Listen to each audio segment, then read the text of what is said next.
Michael Elavsky, but of course, in addition to a professor, what's a professor without students? And again, be patient.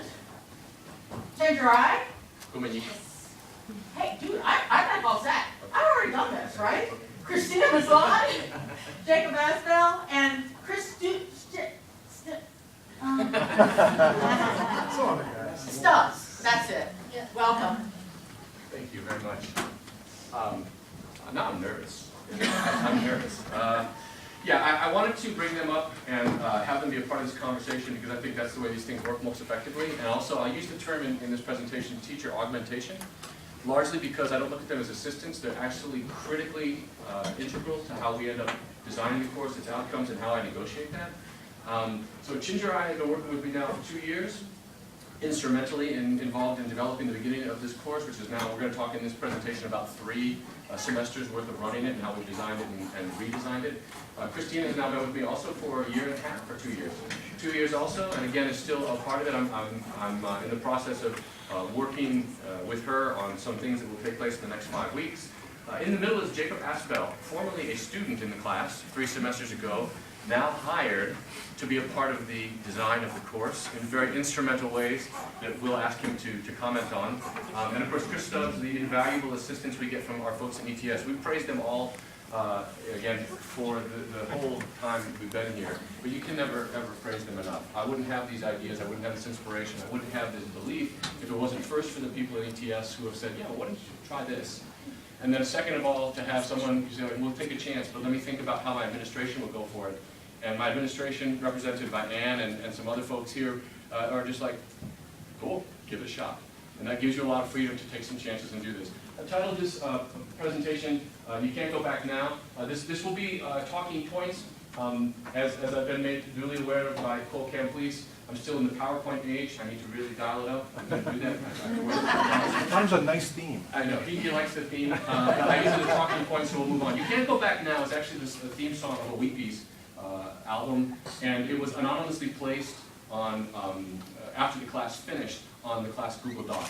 And they put the words up, and it's basically this idea that, we're moving forward, there's nothing you can do. And it seems to really summarize Clay Shirky's theme of, we're moving forward, this is what we have to do. So I put that up there.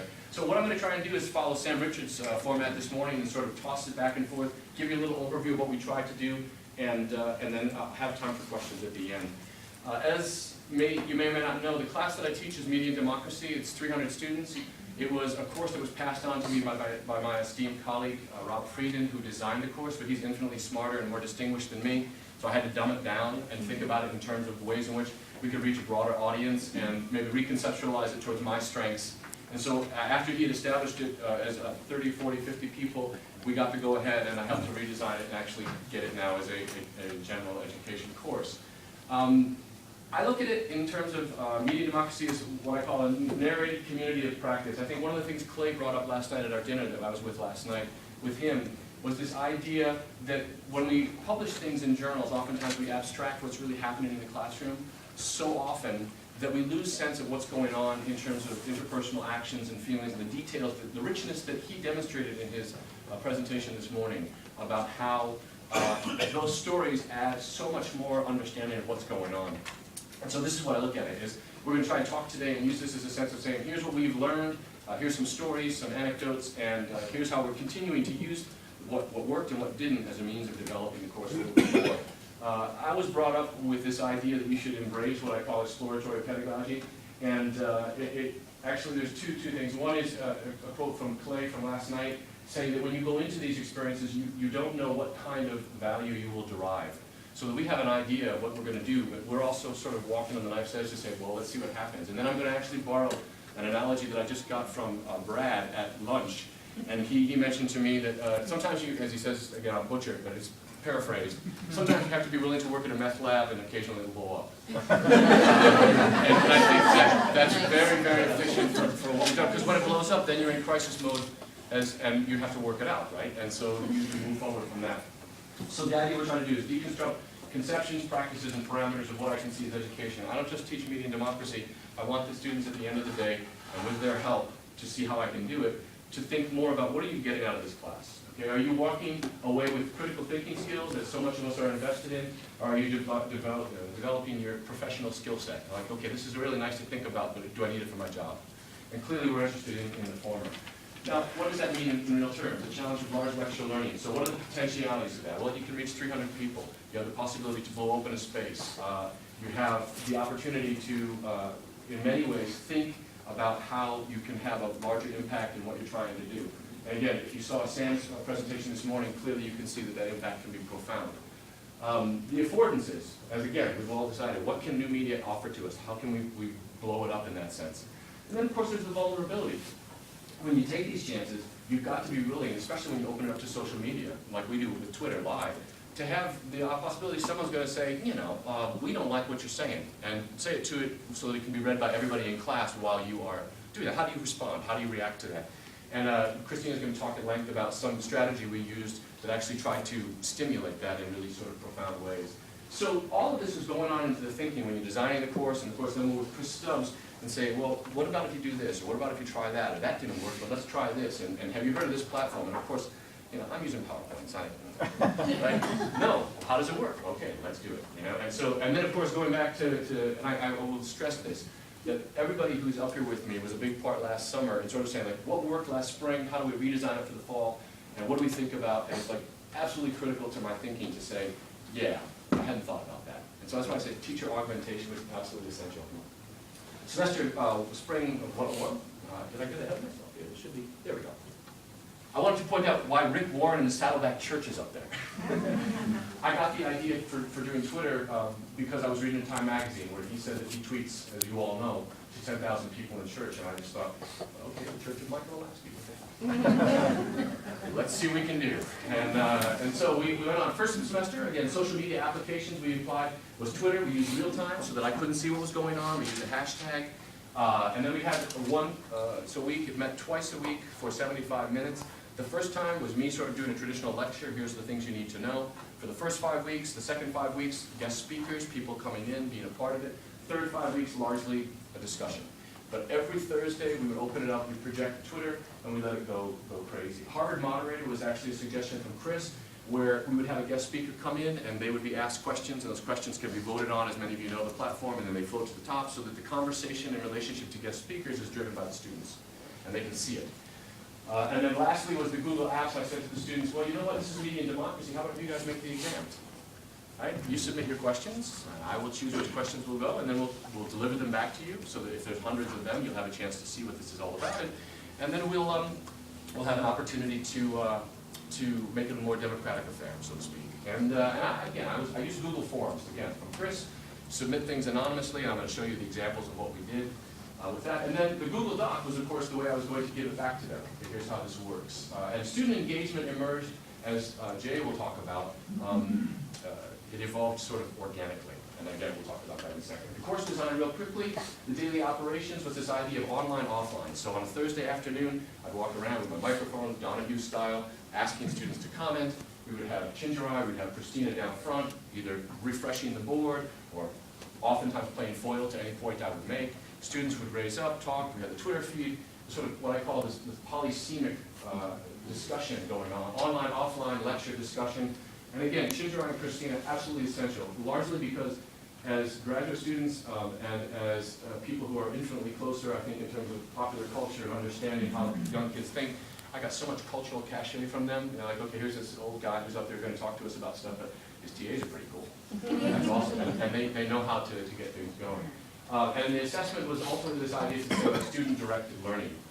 So what I'm going to ask is, as we move on to this, for some of the people that talked about, Chinjarai in terms of what he was trying to do with regard to getting involved with the technology, how he approached the course, and then we'll have Christina talk a little bit at the end about the capitalism stuff, and then we'll come back to Jay a little bit later in terms of the direction. So, Chinjarai, what would you add in terms of the relationship to how you approach the course and what you added? Well, I guess I'll stand up. Please. So first of all, I just want to say, when I came into this course, I was, like your typical graduate student. I was very eager to learn and be involved, but also sort of very cynical about, the process of democracy and some of the subject matter actually of the course. And this course completely transformed my relationship to these issues. And the other thing that's going on is what do we want to really accomplish in a course like this, right? We want to engage the students in different ways. We want to introduce them to new ways of producing and engaging with knowledge. But oftentimes when we use the word democracy and democratic classroom, and sometimes you hear the word Freirean classroom tossed around. But oftentimes what that really means is just like, maybe in one lecture a professor may say, yeah, think about the power dynamic of me being a professor, and it's like you're the students, and then like, that's, where'd that come from? And then they go, okay, now back to what that becomes like Freirean pedagogy. So, what I learned very quickly and in really very scary ways was that Michael was absolutely, serious about trying to create a democratic classroom in ways that were very scary because they decentered the traditional structures of power. And of course, I just have to say, Cole Campbell's and Chris Stubbs are absolutely, between Cole, Chris, and really in my conversations with Sam, they were like a Jedi Yoda counselor. So anyway, we saw it with the general design of the courses, and I just briefly, my role was, as the TA, one role was to just, I probably am a little closer to the students in terms of some of the things that they're culturally into, although as I proceed through the ranks of grad school, I immediately become, more and more distant. I don't know what he's talking about. And the reason why that's important in the context of technology is because a lot of times when it comes to new media, once we, I think, as educators finally get to the point, and not the people in this room, people in this room are dialed in, but many of us, once we say, okay, I'm going to embrace, this Twitter stuff. It's like, but then we think that just by throwing Twitter up, that's it. Okay, classroom, Twitter. Go. And then immediately the 2.0 interaction, and it doesn't work like that. We kind of realized that the first semester. And one of the key things that I found that was helpful was just what you're actually doing with these technologies in this space in terms of how you're engaging with students. So I was free because as the TA, I'm not responsible for creating an entire lesson plan to play with that in the context of the classroom. So I found that, for example, things like students, one of the main reasons why students participate in social media is because, like all of it, and I was not just students, right, because people want attention, and we want our utterances, we want our profound and mundane utterances to be recognized and appreciated, and jokes to be laughed at and things of this nature. And so I was able to recognize that at a certain point in the semester and then begin to use that as an incentive. So one thing I found, just on a simple note, is that, when Michael sometimes, I think about without Twitter, right? You offer a question to the classroom. Students are sitting there looking at you. You're like, no, you don't have to have what do you think? What's your, they're sitting there looking at you. What I would sometimes do is find a way to sort of reconstruct that question and ask it in the Twitter feed, in a way that people would respond. And as soon as I got a response, I would tweet back to that particular student. Now, what that was doing was, although I'm tweeting at a particular student, because of the nature of how Twitter works, all the other students are watching that and they go, oh, I want that attention. So oftentimes I would get 10 and 20 students responding to the question I put in, and then I would respond at each one of those individual students. Now again, if you're a professor by yourself, this is maybe difficult to implement, but we had that kind of freedom working as a team. So that those kinds of things were one particular thing. I could say more, but I guess I'm going to give some other people a chance to speak. We'll pass it on. Yeah, thank you, and I appreciate that. Because again, it was one of those moments where I'm in the middle of the lecture, I don't know what's going on. I'd have to go back and read the feed, and Ginger eyes following me with one ear and following what's going on up there, and tweeting and doing the whole lot, negotiating the spaces with Christina's help, who's up there, also occasionally interrupting what I'm saying. So you got a cacophonous attitude going on. But again, democracy is about the shared voices and stimulating those, and so we did the best we could in negotiating. And questions we can maybe address that. We actually had a strategy at one point set up where, again, I should say real quickly, the Twitter feed took off that semester, and we had a vibrant feed, and oftentimes, as some students said in my focus group afterward, that we actually had conversations that would extend an hour or two after class and then into the weekends and so forth and so on, in really profound ways. And the mundane sort of like, fart jokes and stuff that would come up in the beginning, like, hey, I'm on MTV, or whatever, and eventually those things just dropped off. After 2 or 3 weeks, we saw really sort of, it policed itself in a really amazing way. And I think partially the participation of the grad students, me being involved and so forth, was helpful. We actually tried in some ways to stimulate and agitate. Again, we're talking to media democracy about bias. We're talking about the ways in which we interpret these things. And so I actually positioned, because of course we're also Gen Ed, so we have people from all over the campus, and we finish up at the end with larger questions. How does media democracy factor into the system of capitalism? How is it that this is coming to shape the logics and dynamics, how we understand what's good about the market, what's bad about the market, its relationship to democracy? And so I had Christina positioned in a way that I thought was really important, and that's to say, as a TA, she can get away with more than I can in some cases, because she can push boundaries and ask harder questions. And I actually asked her one day to do just that. I mean, take it out on a limb, and I'm going to sit back and let it go. And let's just see what happens with Twitter. And so I'll let you talk about that, and then we're going to give you some examples of some of the things that blew up.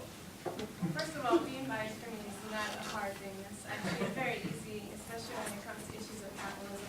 So yeah, so Michael allowed me to do this lecture on capitalism, where I talk about the problems of capitalism and the relationship between capitalism and democracy, right? And so it's interesting because I have an experience with Michael's class doing it with technology behind me, so it's kind of just, people using Twitter behind me. But then I've been in other classes, or I've done guest lectures in another class where there's not that technology, and the power dynamics are definitely different. I think Chandra hinted to this idea that when you're using something like Twitter, the ways in which you can empower people to respond back to you is very important, right? It's different from when I go to a lecture, maybe another class, where they don't have that, right? It's just a PowerPoint up there, or sometimes, and so it's a different dynamic, because then the students are kind of like, they're just kind of looking at me, they have these blank faces, they're not really sure what to think, because they're born in this society, right? Capitalism is great, and there's someone in front of you telling you, well, it's not as great as you think.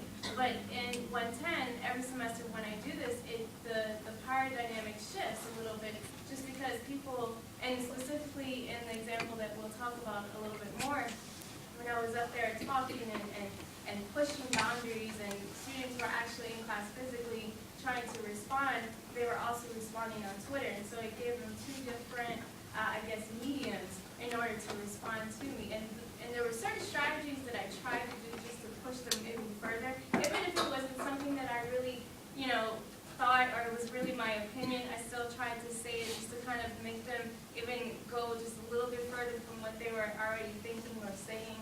And so I think that was hugely important. It was fun, because I was able to do this, and probably I wouldn't be able to do this as much as I did in this course, right? I wouldn't have been able to just kind of say, okay, this is one side of it, right? In another class, I would have had to say, well, there are different dynamics going on. I have to balance that a little bit more.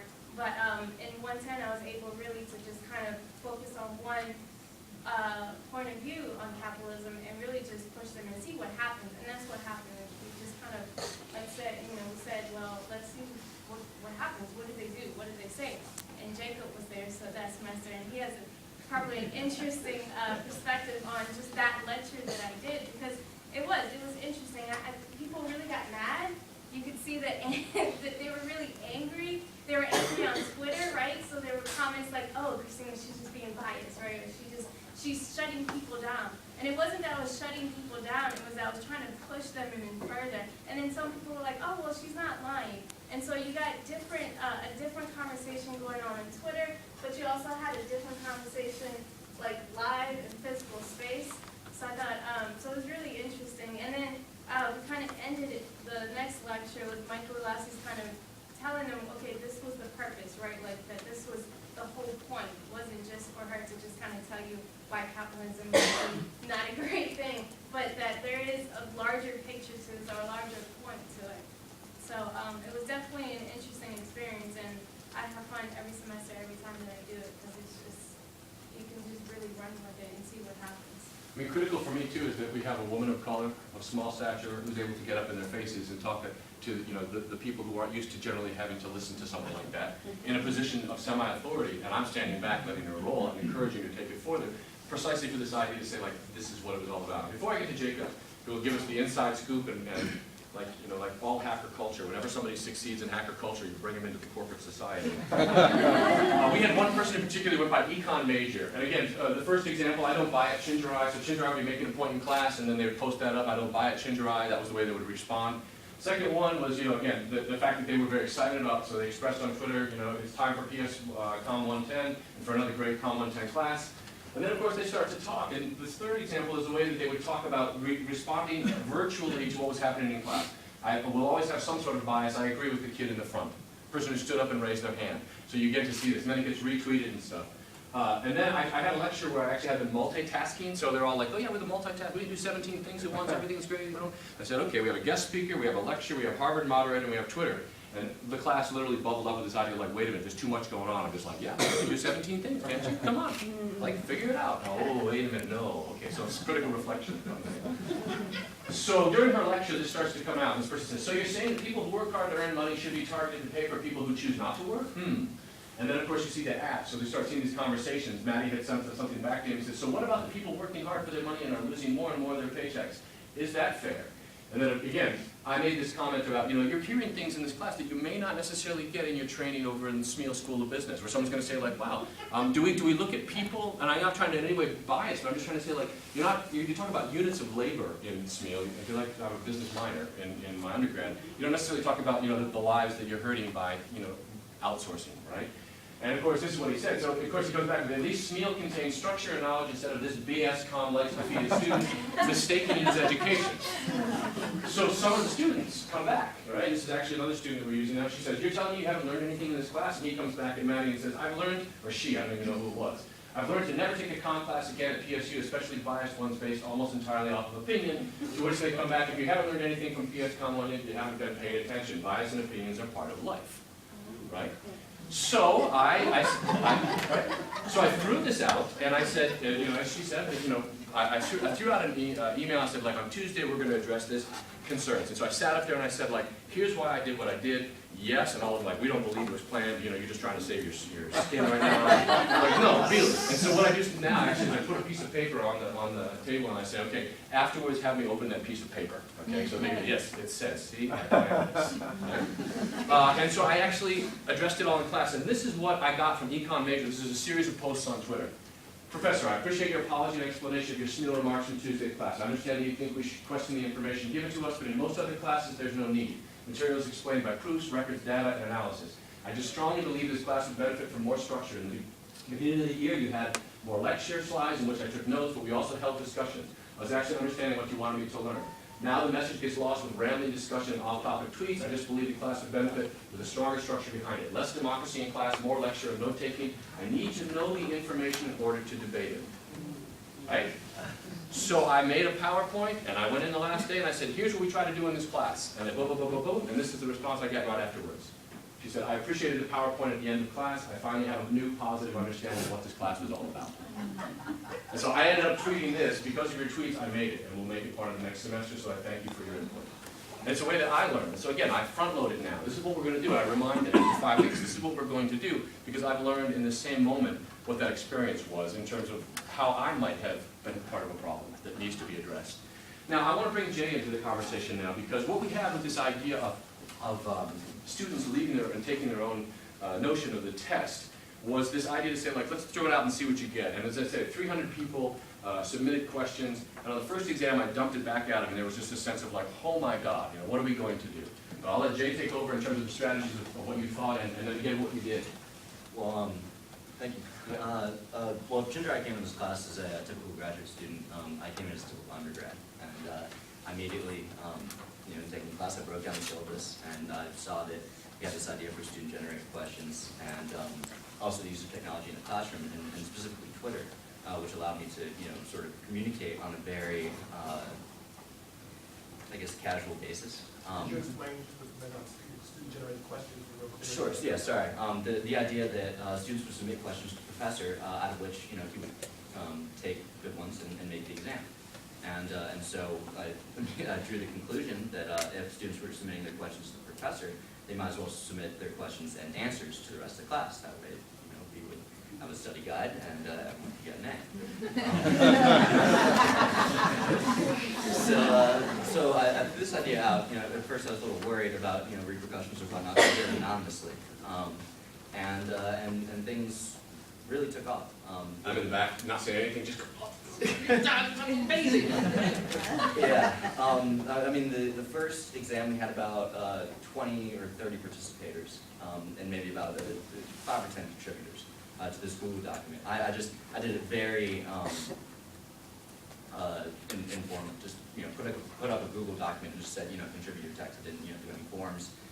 anything like that. And it really did take off. I mean, fortunately, the professor submitted, or he gave us a PDF study guide that contained all the questions and possible responses that had been submitted. So we were 24 able, hours before the exam. yes, so we were able to work off that. And Can I just underscore a point? What was really fun for me to watch? So what has happened is Jay takes these questions and sticks them on the doc, and then over the course of those 24 hours, I start to see this Google Doc just like arguing questions. Wait a minute, that's not the right answer. Or that's a stupid question is a nice way of putting it. People are just like, he's never going to choose that. Otherwise, okay, I think this will be on there, and I'm not sure that answer is correct. And if you saw literally the arguments, and I took screenshots like every hour. I was like, this is amazing. What's going on here? And you worked out the whole thing in 24 hours. yeah, there's a very substantial amount of discourse. And there were also a couple instances of people trying to sabotage it, you know, sort of take it down. And unfortunately, Google Documents is very good about the revision history, so that wasn't really an issue, and people started to figure that out real quick. Especially once these conversations were going on, deleting other people's comments that they found, you know, in disagreement with what they were trying to say. But it really took off, and Michael made a very good point. After the exam, when a lot of students were complaining about the results, were saying, well, you know, there's these tools that are available to you, and the people who are using them are doing very well, and you'd be wise to take advantage of it. And after that, I mean, the second and third exam, a majority of the class was on the Google document, and it was huge. Can you talk about that moment when you were like not sure, you didn't tell Michael about what you were doing? Yeah, I mean, at the end of class, once it was apparent that he was enjoying, or at least not opposed to the concept of it, I decided to I guess, not be anonymous about it. I mean, because I felt very empowered, and it made a class for me, and I felt responsible, even too. I mean, being the owner of this document, for all the stuff that was going on, and I mean, it made me really involved in the class.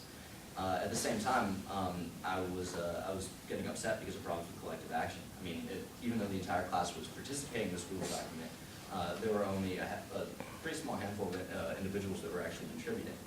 And so in the following semesters, he was kind enough to let me continue helping him out with his class. And lately this semester, where we've gone back to the student-generated questions and pushing the Google Doc, I've been attempting to sort of act as a foil. We have him in the class actually pretending he's a student, participating in all the groups and asking the questions behind the scenes, and everybody doesn't know that he's actually working for me. Yeah. Which is interesting.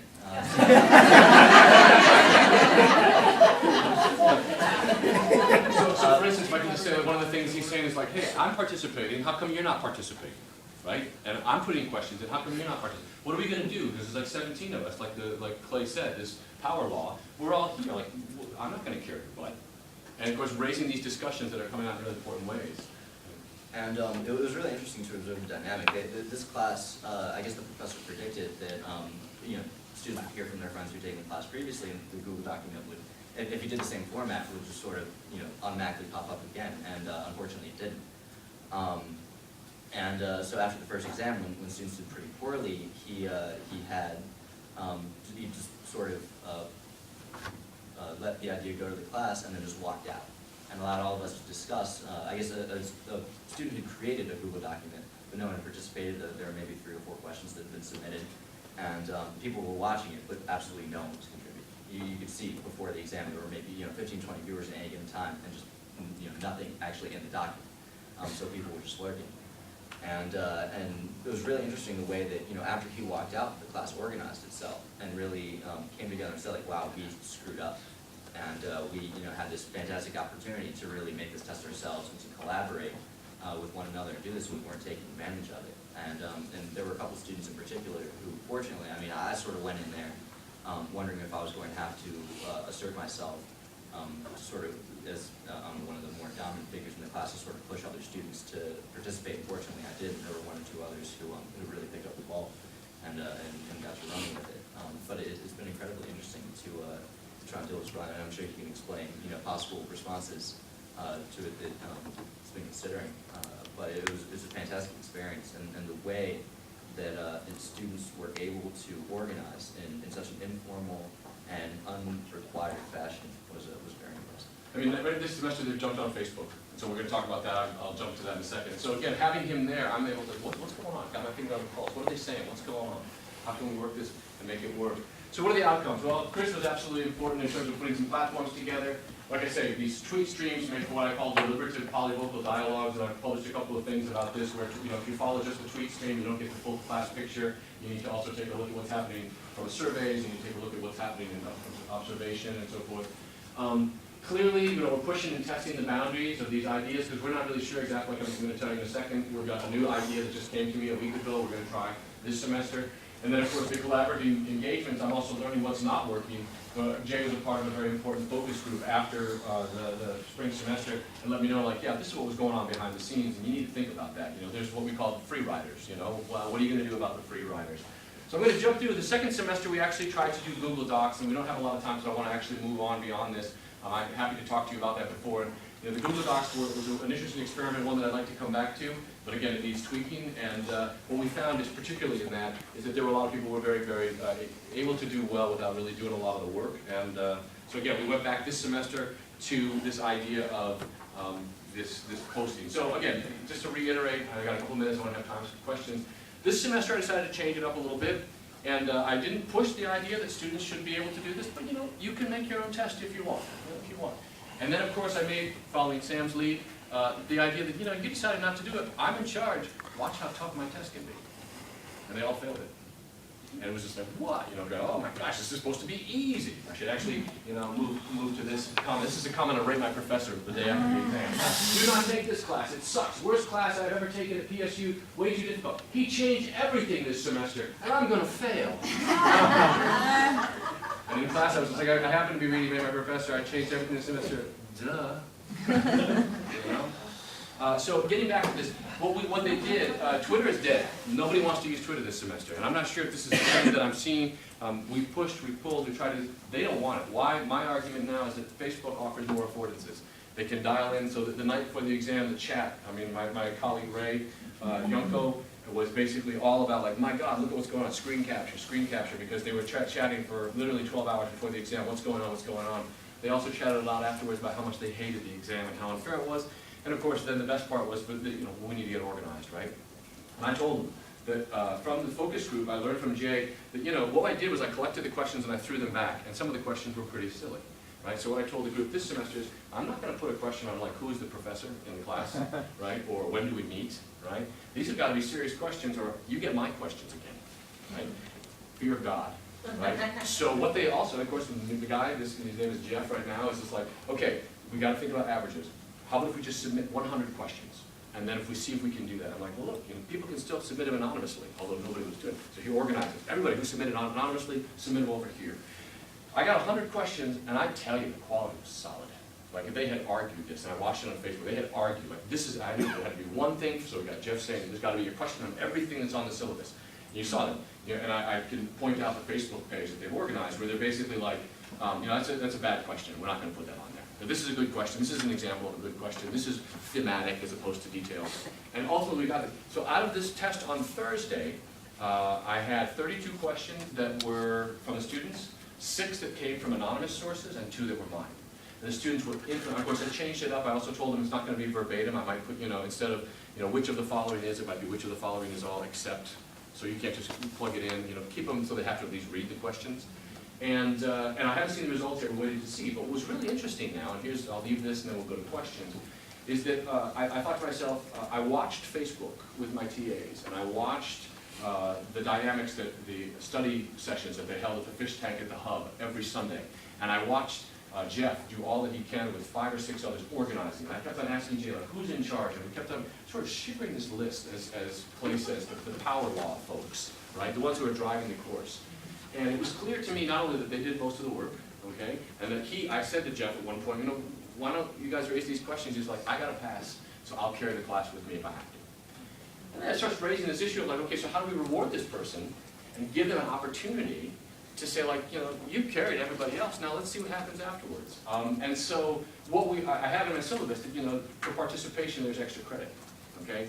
And clearly it's documented, this amazing participation that they've done, the organization, and I've watched him in class, he's come, he's in my office hours, all this stuff, and there's the same group of people that are there.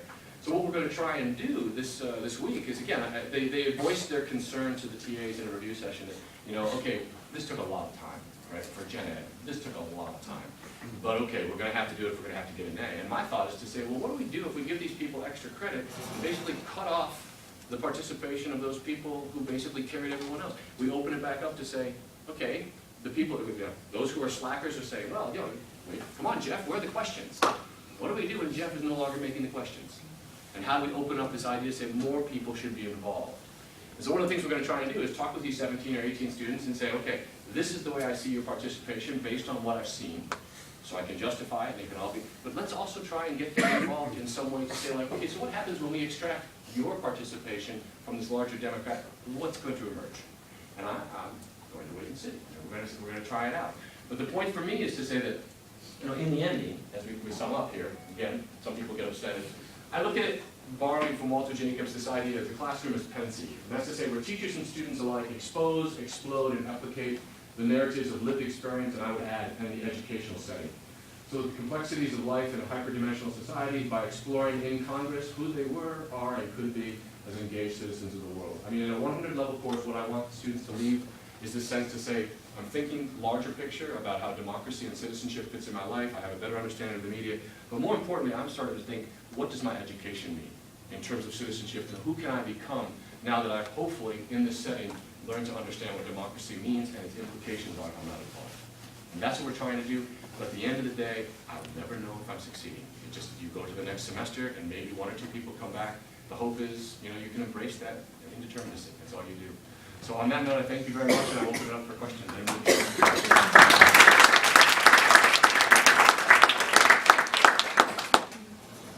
Yes, sir. How do you deal as a faculty member with that kind of criticism? I mean, I'm so impressed with your response, but I'm just imagining myself seeing those, and you struggle when you read that comment. It just hurts, for a minute. And then, but your response is so creative. So can you talk a little bit about how you do it? It's not easy, but I think, again, it's really important. Chinderai and I have the experience of being musicians. Him much more successful than me, and that's probably to my benefit, because when you have an audience you have to win over, and you don't, it's a reflection, and you take it very personally. I think enough of being beat up like that and realizing that at the end of the day, if I can show my vulnerability and not take it out personally on anybody, that role is as powerful a teaching tool as just trying to say, let's make an example of this. I think when students see that they can, at least my experience has been when students feel like they can speak candidly and are not attacked back, even though if they attack you and they're not attacked back, I think by example they start to tone it down. And so my sense has been to say, certainly there are times you have to draw the line in terms of like hate speech or in terms of sexist comments and stuff like that. You call attention to it, and we had a couple of those moments, but surprisingly not very many. And when people were attacking me, my goal was to learn from Jeremy Engels and people in CAS to talk about how do we use the tools of rhetoric to get them to see how this is an ineffective way to deal with what we're dealing with. And we're not always successful. And I think for me as a person, at the end of the day, I have to say with sticks and stones. They might do it anonymously on SRTEs to tell me that I'm terrible. They might say it to my face, but at the end of the day, my reaction is just as important as their statement. And if I say to them at the beginning of class, you can say anything you want up there, and they'll post things to get a reaction out of me. And I'm just, okay, whatever. And I think they're sort of like, okay, so it's in the Teflon, it doesn't work. Can I say something real quick on that, although I'm not a faculty? I just want to say I was learning from Michael, because he was one thing I really respect about him as a mentor to me as a graduate, I'm now teaching my course, was, I would look at some of those comments and be like, wow, and he was really very tenacious about trying to understand and get what my man Robert Greene called the fingertip feel of what's happening in the classroom. And he really helped me to see how to transform some of that commentary from like this thing of like always attacking my ego, and I was all prepared, hoping that they would appreciate this, to I'm relieved to have this feedback at this point in the semester, as opposed to having to wait for a mid-semester evaluation or some the end of the thing when you realize that what you were teaching was going over like another semester. So, I mean, there's one point actually in the middle of class, I said this to Clay last night, where I was giving a lecture about the power of AM radio, and the tweet stream starts coming up. Who listens to radio? And it immediately blows up. Nobody. This is a waste of my time, whatever. Well, clearly people do, right? But maybe not their demographic. And I happen to see that this is, like nobody's talking. I turn around and take a look. It's like, okay, so how many of you listened to radio in this last week? And it was like literally 10 hands and 300 people. And I'm just like, okay, so where do you guys get your news? Tell me on Twitter. Boom, boom, boom, boom, boom. Suddenly we're talking about Reddit. We're talking about all these. Okay, change it in midstream. And I had people who came back and they were just like, that's awesome. That's the way it should be. Now, I wasn't prepared, so I had to accept the fact that I might not know what the hell you're talking about. So tell me. And again, going after the idea of cognitive surplus, I learned a hell of a lot that day. And you know, the idea that I think they learned that, you know, yes, Rush Limbaugh still has a tremendous impact on AM radio, especially with truck drivers.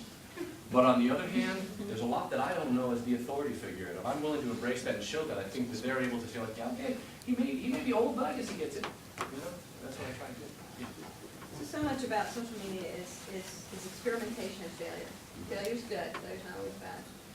But you have to have an environment that embraces that and is okay with that. And as a student who's going into academia and will be a, you know, untenured professor, you know, how would, you know, you obviously can do this is the great girl. But I haven't tenured yet. Well, okay, that's good to know. But I guess what I'm saying is, you know, how would you best create an environment where the people that want to experiment and understand that failure is part of the process can help the others along, and it doesn't necessarily become a backlash. Let me make sure I understand. As a faculty member with other faculty members? Yeah, and with the students too, but I mean mostly probably just within your environment, because I know you're a person that you're a social media, you know, social media to save the world, and then they think, well, you're not teaching. Yeah. You are. Well, I think we're pretty critical of social media at the same time, so we don't sort of come off with the platform like this is the future. You know, like Clay answered, we're not sure what the classroom's going to be like, but I think if nothing else, I tell the students you will leave with an awareness and a skill set of what these things can and can't do, and what sort of the critical faculties are. With that, I couldn't support that idea more. That, you know, I feel empowered by, as I said at the beginning, the ETS folks and the people in my college who are doing amazing things, Boo and others who are here, and as my direct administrator, telling me, yeah, give that a lot. Commenting when some things come back and making sure that we're aware. So transparency is a big part of it. I think conversations and talking and being aware that if I'm going to push an element, I want to be sure that I'm not going to get anyone's, I'm not going too far. I mean, again, this is not anarchy, right? We have to have it. And I think econ major, her being able to say, or him, I'm not sure, again, I never found out who it was my awareness to say, like, if I'm going to take those comments and actually address them in a way that suggests that I'm taking you seriously, then I think the students themselves are smart enough to sort of, either as a collective or as groups, as Clay said, to sort of say, like, yeah, that's inappropriate, like, dial that down. And so the larger question comes up. And the last point I would say is that in my class particularly, we broke away from the idea of what is media democracy in the last 2 weeks to sort of say, like, what are you doing at Penn State? What is this getting? Where are you going? Why would I do something like this? What's my larger point? I'm completely transparent in that. And then I say to you, you know, I would rather have you say it to my face, because it's democracy, we should be able to talk to each other, what you did not like about the course, as opposed to writing it in the SRTE and hoping that it's going to affect my tenure, right? And if you don't like what we're doing here, let me know. Don't leave. God, don't leave. Come and be a part of this. Let me know how it's not working. And at the end of the day, I think you have to also say, I'm never going to please everybody. Somebody's going to hate me, you know? And if that's the way it is, okay, maybe that'll help to make me better, and if not. In terms of getting it around, I'm in a very unique environment. We have a lot of people who are very supportive of me, and as I take chances, and I say, whoa, can I go there? And everyone's just cheering. Oh, he's going to take a step. Oh, that's great. Oh, yeah, oh, yes, so let me give you money to do it. That's a really unique environment, and I'm hoping by publishing the stuff that I'm doing and talking up in these conferences that we become part of the impetus where people will say, yeah, that's normal. That's the way it should be. And I think his point last night, Clay's point about institutions is really important. Because if we are going to look at Penn State as an institution, then the chances that we all take are the chances that will help to push the field forward. You know, and I get a lot of people who review on my journals, and they're just like, you know, that doesn't work. And I'm like, well, but that doesn't tell the whole story. So there's clearly some issues with tenure in academia and the process that are also issues that need to be addressed. That's how I deal with it, I guess. Other questions? I just had a question about, is it Jacob? Jacob, yeah. Was his identity ever revealed to the class as being? Yes, I sort of stood up towards the end of the class. And Standing ovation, by the way? Yes, that felt pretty cool. What's your major? Political science.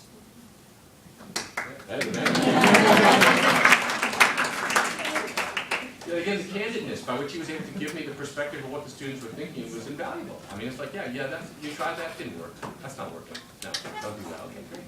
Yeah, and then I'll come to you. Do you think that it was important to have the Twitter happening during the class? Absolutely. Okay, so it Absolutely. sounds like it wouldn't have happened unless they were The all. spectacle is everything. It goes back to this idea, it's all about me. If I can see myself up there, Yeah. it's great. And I mean, it goes as a discourse. And how were you able to respond during that class? Yes, to at what times. you were- At times. And then I would make an effort afterwards. This is Yeah. where the TAs were invaluable. Okay, Absolutely so invaluable. they were screening for you what you may or may not be able to. And Christina would say like, hey, there's a really great point up here on Twitter, and I'd interrupt me. And I'd be like, okay, what do we got? Let's see what we got. Okay, yeah. Well, and also on top of that, at least in the beginning of this class, I tried to do some work. There were a couple of people who were trolling on Twitter, who were making fake accounts and posting inflammatory comments to try and get a rise out of the rest of the class. And as posing as a student, I was able to identify them and sort of call them out on their fake accounts and sort of don't listen, don't respond to them, don't give give them that satisfaction, and immediately their comments dropped off. So, lesson to learn is get a foil. I'd like to bring this to a close and a wrap up. Fabulous conversation, and I'm sure that you'll still be available afterwards. Thank you everyone for coming. This is